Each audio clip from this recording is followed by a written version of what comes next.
Pemirsa apa kabar? Saya Santina membawakan Warta Berita PTS tanggal 18 Juni. Suhu beranjak panas. Badan Cuaca Pusat atau CWA melanjutkan peringatan panas dan kemungkinan angin fon khusus untuk Taitung. Kemarin, seorang petani yang diduga terkena serangan panas sempat pingsan. Untungnya, ia berhasil diselamatkan. CWA menjelaskan musim hujan belum berakhir seiring berkembangnya tekanan tinggi di Samudra Pasifik dan musim panas akan segera menyusul. Matahari bersinar terang dan cuaca terasa panas. CWA mengeluarkan peringatan panas seiring kehadiran angin barat daya. Peringatan oranye menyerah untuk Taitung pada tanggal 18 yang berpeluang muncul angin fon dan telah tersengat cuaca panas selama 8 hari dengan suhu tertinggi 36 derajat. Namun akibat pengaruh front awan, belahan timur dan barat serta daerah pegunungan akan hujan petir di sore hari dan hujan akan reda di malam hari. Cuaca 1 minggu ke depan akan panas dan gerah karena perkembangan tekanan Samudra Pasifik membuat front tidak mudah mendekati Taiwan dan membentuk pola cuaca musim panas. Mulai pertengahan Juli, lingkungan pembentukan taifun akan berubah kondusif. International Institute for Management Development Swiss merilis laporan tahunan daya saing dunia IMD tahun ini. Dari 67 negara yang dinilai, Taiwan menempati peringkat ke-8, maju 2 ranking dibanding tahun lalu. Indonesia juga naik 7 ranking dari tahun lalu menjadi peringkat ke-27 untuk tahun ini.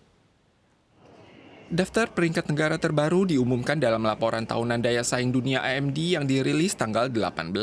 Di antara 67 negara yang dinilai, Taiwan turun dari peringkat ke-6 tahun lalu menjadi ke-8 tahun ini, mengakhiri peningkatan peringkat selama 5 tahun berturut-turut sejak 2019.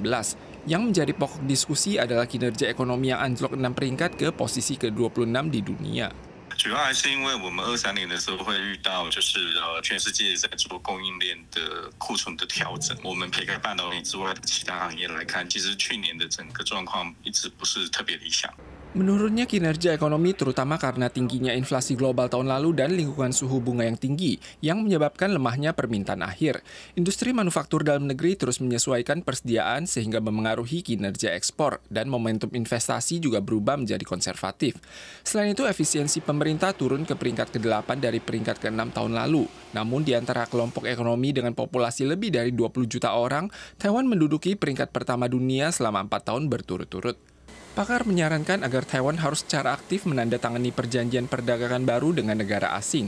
Di saat yang sama juga mempertahankan posisi terdepannya dalam industri seperti semikonduktor untuk mengukuhkan keunggulan Taiwan dalam persaingan dunia.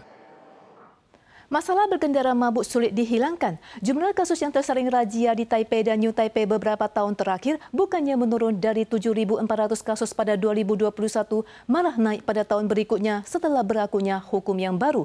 Angka ini terus melonjak hingga mencapai belasan ribu kasus pada tahun lalu. Pakar menganalisis bahwa penambahan sanksi tidak banyak membantu dan menyarankan untuk menelusuri alasan dibalik berkendara mabuk. Di bawah pengawasan polisi, oknum berkendara melintasi garis kuning ganda. Saat dirazia polisi, ia malah tancap gas dan kabur. Setelah ditangkap, pria ini ditemukan telah meneguk 6 botol bir dan mengemudi dalam keadaan mabuk pada larut malam. Ada juga wanita yang mengemudi saat mabuk dan menabrak pengendara motor.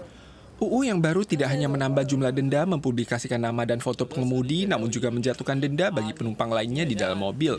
Namun jumlah kasus mengemudi dalam keadaan mabuk yang dirazia oleh polisi kota Taipei dan New Taipei meningkat dari 7.400 pada 2021 menjadi 9.500-an pada tahun berikutnya. Angka ini tidak berkurang, malah bertambah dan menembus 10.000 kasus pada tahun lalu. 111年、112年，疫情解封后回归正常生活，违规制约5000件。 Polisi menganalisis banyaknya kasus pelanggaran di kota Taipei dan New Taipei mungkin disebabkan oleh pencabutan lockdown. Ada pakar menilai hal ini berkaitan erat dengan intensitas penegakan hukum.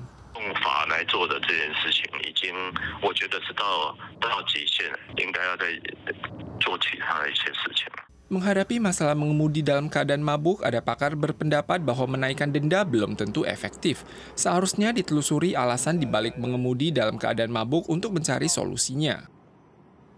Paihe yang berada di Thailand mulai memasuki musim biji teratai. Berkurangnya hasil panen karena faktor cuaca dan kenaikan upah pengupas membuat harga biji teratai tahun ini melonjak dengan harga rata-rata per cin menembus $400 Taiwan.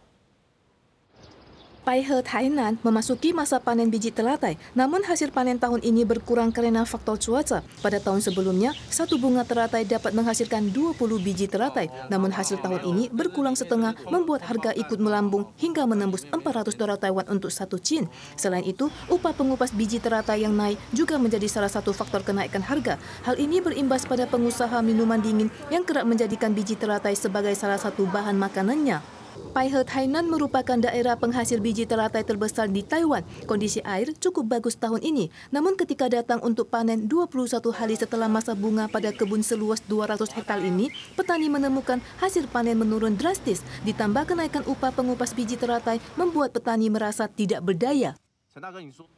Kanker menduduki posisi pertama dari 10 penyebab kematian di Taiwan selama 42 tahun berturut-turut.